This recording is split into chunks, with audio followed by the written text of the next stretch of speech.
Hello, hello. Ayan.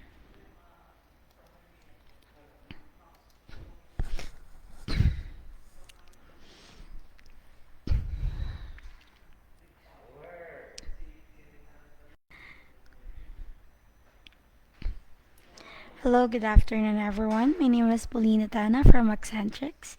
In a bit, we'll start our FB Live seminar this afternoon.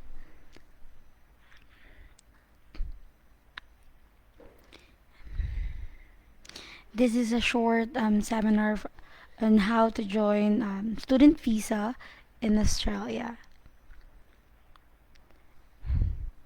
Study, leave, and migrate to Australia.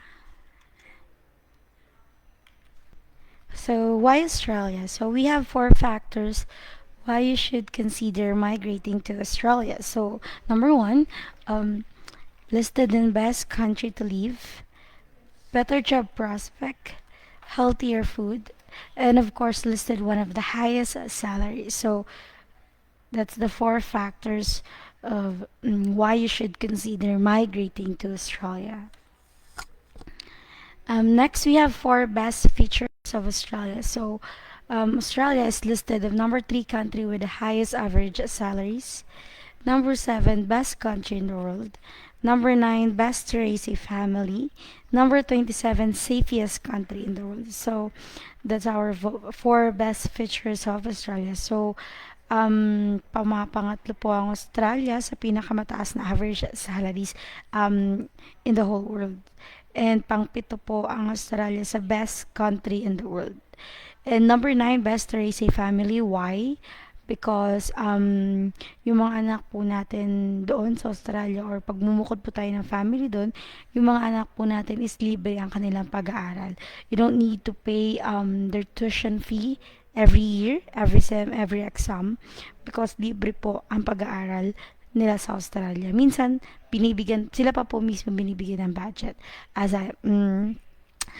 Kasi not like here in the Philippines na mostly pag private school, kailangan natin magbayad ng tuition fee, right? But in Australia, um, you have free school for your kids. So, next, number 27, safest country in the world. So, don't worry. Australia is a safe country. So, pag sa mga nag-worried, ayan po, number 27, safest country in the world.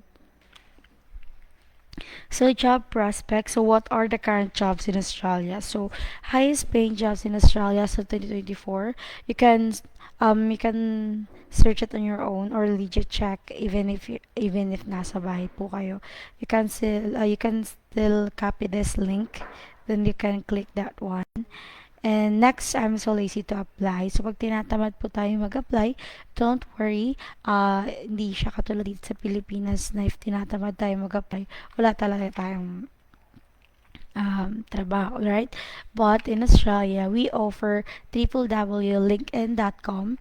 In that link, you can apply a work. So, pag mag-apply, you need also a work, right? So, we offer www.seek.com.au. So, dito pwede po tayong mag-apply, pwede po tayong maghanap ng trabaho na fit as a student visa holder. So, for equal opportunity, in Australia, they have equal opportunity, mapababae man or lalaki, as long as you are fit to work, kahit anong trabaho po ang iyong papasukin. Not like here in the Philippines, I think we have gender discrimination, right? Like pag trabaho pang lalaki, bihira tayo makakahanap ng babae. But in Australia, as long as you are fit to work, even mga trabahong pang lalaki, you can still apply. So here, let's proceed. We have four schools location, or it's located in all major cities in Australia. So we have Sydney, Perth, Melbourne, and Parramatta. So as of now, ang Parramatta po yung pinakamaraming enrollees and visa grantee po namin last year and this year. So because Parramatta po is we have affiliated school, affordable school, and of course with one of the highest hourly rate. Yeah, we don't just choose school lang. We also choose affiliated school na affordable, and of course they have a highest hourly rate. So here for typical food expense. So here everyone, I will show you the $25 a day meal. If you love pizza or you like pizza, you can order at www.pizzahut.com.au, or you can go to the nearest branches.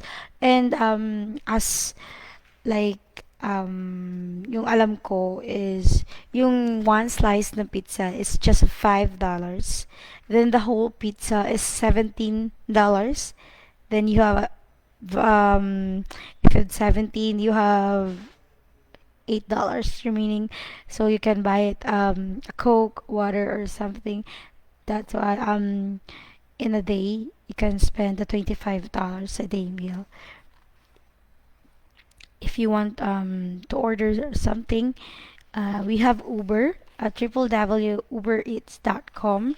And of course, if you like to cook, if you miss Filipino food, you can go or you can visit Coles, grocery at Coles.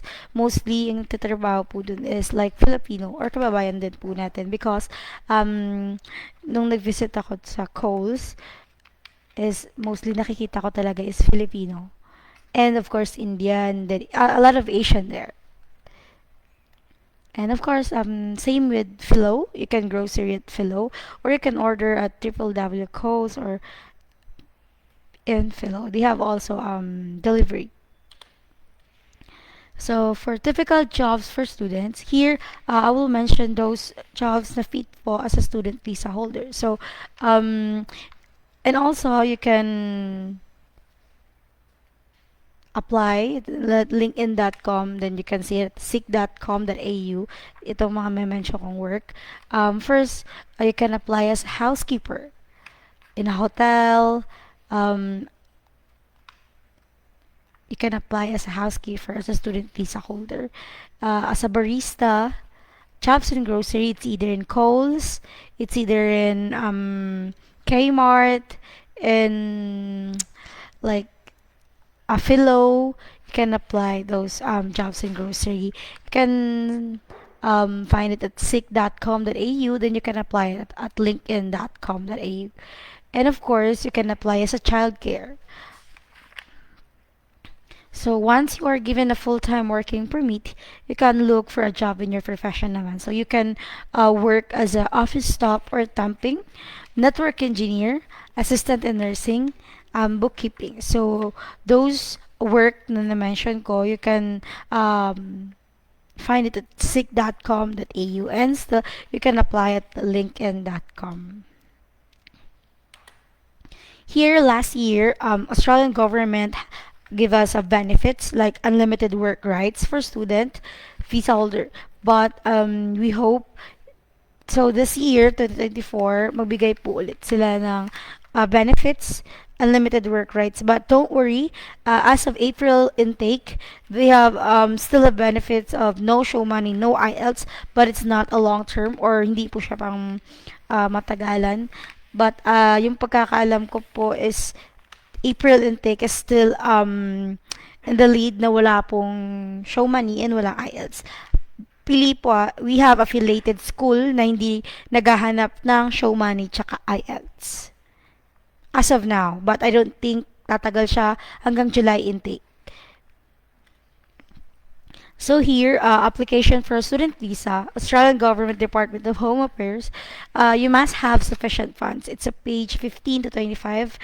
Dito po natin makikita yung question ng immigration sa ating online account, kung kaya po ba natin sustentuhan ng ating sarili sa the whole total period of stay natin sa Australia. So here, the all applicants in this application confirm that they each have access to sufficient funds to support themselves for the total period of stay in Australia, and understand that further evidence of funds may also be requested. So dito po, kailangan lang po natin sagutan yung tanong ng immigration kung kaya po ba natin sustentuhan ng ating sarili sa pag-stay natin sa Australia. So dito, kailangan lang natin ilalagay yung relationship to the applicant or yung source of funds po natin, funding type, ano po yung value ng inyong pera sa Australian dollars, and yung financial institution like BDO, PNB, PPI, or something.